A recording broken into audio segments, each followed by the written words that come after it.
आज हम बात करने वाले हैं कि जब आपने एफिलिएट ब्लॉग का कमर्शियल आर्टिकल लिखना होता है तो उसमें कितनी प्रोडक्ट्स एक्सप्लेन करनी होती है। तो आज मैं आपके इसी क्वेश्चन का आंसर देने वाला हूं, तो इसलिए आपने इस वीडियो को एंड तक देखना है। और अगर आप मुझे पहली बार देख रहे हैं और एक्साइटेड हैं इसी वीडियो के लिए, तो चेक कर लें कि आपने यूट्यूब चैनल सब्सक्राइब कर रखा है, फेसबुक पे पेज फॉलो किया हुआ है और उसके अलावा इंस्टाग्राम पे ही फॉलो कर सकते हैं।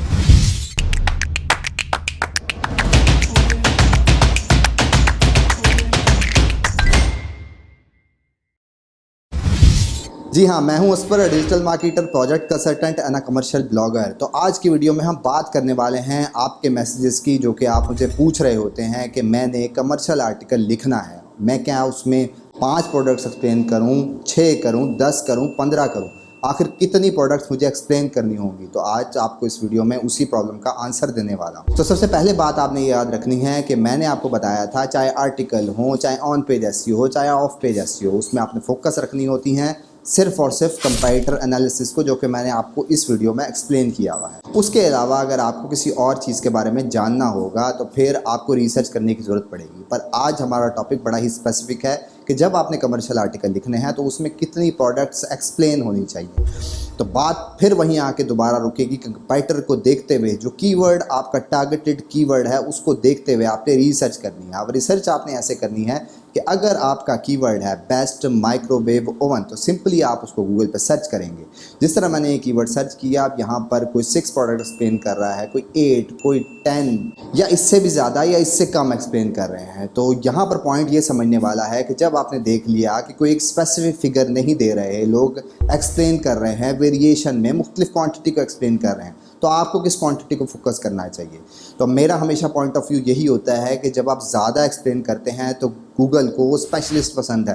तो जब आप ज़्यादा चीज़ों का एक्सप्लेन करेंगे, ज़्यादा वर्ड काउंट पे जाएंगे, तो डेफिनेटली आपको ज़्यादा क्वांटिटी कवर करनी पड़ेगी। तो जिस तरह हम इस टॉपिक में देख रहे हैं कि मैक्सिमम क्वांटिटी 10 है, तो इसलिए आपने 10 प्रोडक्ट को एक्सप्लेन करना है अपने ही आर्टिकल, यानी कि मिनिमम आपने 10 का टारगेट बनाना है, क्योंकि वही मैक्सिमम फिगर है। तो जब आप मैक्सिमम को कवर करते हैं तो फिर आपके रैंक होने के चांसेस बढ़ जाते हैं। अब यहाँ ये सवाल होता है कि क्या हम ज़्यादा कर सकते हैं इसे या नहीं। बिल्कुल इसका बेनिफिट आपको मिलेगा कि अगर आप ज़्यादा प्रोडक्ट को एक्सप्लेन कर सकते हैं, यानी कि 10, 12, 15 तक जा सकते हैं, तो बिल्कुल जा सकते हैं। पर इस बात को लाजमी ख्याल में रखना है कि आपका यूज़र एक्सपीरियंस ख़राब नहीं होना चाहिए, क्योंकि जब आप बहुत ज़्यादा बड़ा आर्टिकल लिख देते हैं तो फिर आपका यूज़र एक्सपीरियंस ख़राब हो सकता है, ड्रैग हो सकता है आपका यूज़र, क्योंकि आप बहुत ज़्यादा इन्फॉर्मेशन दे रहे हैं। तो इसलिए एवरेज टाइम को देखते हुए, एक एवरेज 1 से लेकर 3 मिनट तक का टाइम पीरियड है जिसमें यूज़र मैक्सिमम स्टे करता है।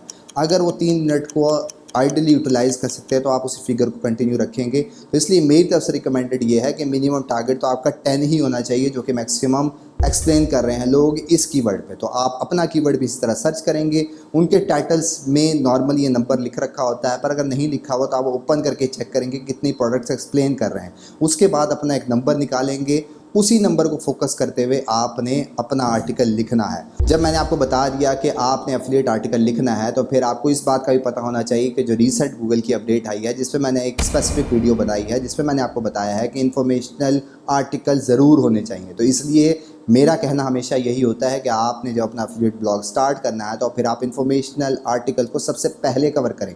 अगर आपने 100 आर्टिकल लिखने हैं तो जो 70 आर्टिकल आपने इन्फॉर्मेशनल लिखने हैं वो सबसे पहले 2 to 3 मंथ्स के अंदर सिर्फ और सिर्फ इन्फॉर्मेशनल ही कवर करने हैं, और उसके बाद कमर्शियल पे जाना है। तो इसके लिए जब आप अपना कोई भी कीवर्ड पर कमर्शियल आर्टिकल लिख रहे होंगे तो उसके जितने भी इंफॉर्मेशनल आर्टिकल हो सकते हैं वो अपने आर्टिकल में, अपने ब्लॉग में इंफॉर्मेशनल आर्टिकल ज़रूर पहले क्रिएट कर दें। और जब वो रैंकिंग में आ जाते हैं तो फिर उसका कमर्शियल आर्टिकल लिखेंगे और अपने इंफॉर्मेशनल आर्टिकल को लिंक करेंगे अपने कमर्शियल आर्टिकल से। और ये इसलिए भी ज़्यादा ज़रूरी है क्योंकि ट्रॉपिकल अथॉरिटी बनानी होती है। ट्रॉपिकल अथॉरिटी इसलिए ज़रूरी है कि आप किसी भी कीवर्ड को फोकस कर रहे होते हैं, तो फिर आपने अपनी रिसर्च में ये देखना होता है कि जो वेबसाइट उस कीवर्ड पर डोमिनेट कर रही हैं उन्होंने कितने आर्टिकल उसी स्पेसिफिक टॉपिक से रिलेटेड, स्पेसिफिक नीड से रिलेटेड लिख रखे हैं। लेट्स सपोज अगर माइक्रोवेव ओवन की मैं बात कर रहा हूँ, तो जो websites commercial content best microwave oven के साथ रैंक हुई हुई हैं, उनमें जाकर आप देखेंगे कि ओवन से रिलेटेड, माइक्रोवेव ओवन से रिलेटेड कितने आर्टिकल जिक्र रखे हैं, तो आपके पास भी मिनिमम उतने आर्टिकल या उससे ज़्यादा ज़रूर होने चाहिए, तब आपके चांसेस बढ़ जाएंगे रैंक होने के लिए। तो आज की वीडियो में मैंने आपको आंसर देने की कोशिश की है कि एफिलिएट ब्लॉग का जब आपने आर्टिकल लिखना है तो कितने प्रोडक्ट्स उसमें एक्सप्लेन करनी है। तो अगर आपको ये तमाम चीज़ें अच्छी तरह समझ आ चुकी हैं तो आप कमेंट में आई विल ट्राई करना मत भूलिएगा। उसके अलावा इस तमाम वीडियो से रिलेटेड किसी भी किस्म का कन्फ्यूजन है या मैंने कुछ चीज़ मिस कर दी है तो आप कमेंट बॉक्स में अपना क्वेश्चन ज़रूर प्लेस करें, मैं डिटेल रिप्लाई देने की कोशिश करूँगा। उसके अलावा अपने दोस्तों को टैग ज़रूर करें जो कि एफिलिएट ब्लॉगिंग में नए हैं और ये बेसिक चीज़ें जानना चाहते हैं। जानने से पहले ये ज़रूर चेक कर लें कि आपने यूट्यूब चैनल सब्सक्राइब कर रखा है, फेसबुक पे पेज फॉलो किया हुआ है और उसके अलावा इंस्टाग्राम पे फॉलो कर सकते हैं। That's all for today. Thank you very much. Have a good and safe day.